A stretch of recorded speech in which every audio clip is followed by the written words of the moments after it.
commence en Gaule profonde.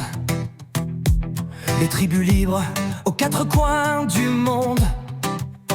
Mais face à l'avancée des peuples germaniques, les Helvètes furent pris de panique. Face à cette soudaine vague d'immigration, les idiots appellent Rome qui entre en action. C'est ainsi qu'en 58 avant JC, Jules César arrive d'un pas décidé.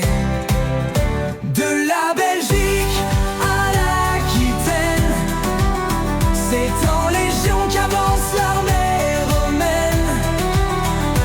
De l'Arverne à l'Armorique, la Gaule s'unit pour une bataille historique. Mais au lieu de rentrer victorieux, César décide de rester encore un peu.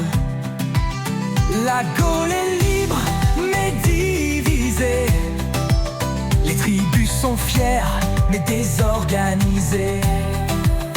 Il traverse le Rhin, il défait les Belges et il écrase les Nerviens et installe son siège. L'Armorique s'incline en quelques jours, puis l'Aquitaine tombe à son tour. De la Belgique à l'Aquitaine, c'est en légion qu'avance l'armée romaine.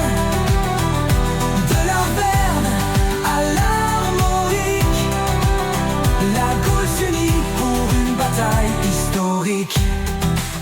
En moins 52, une lueur d'espoir. Vercingétorix rassemble les siens, prêt à y croire. Les Gaulois résistent, enfin unifiés. Ils pratiquent la politique de la terre brûlée. C'est à Gergovie qu'il fait trembler les Romains contraints de reculer. Pour la première fois, la victoire éclate. César recule et le doute le frappe.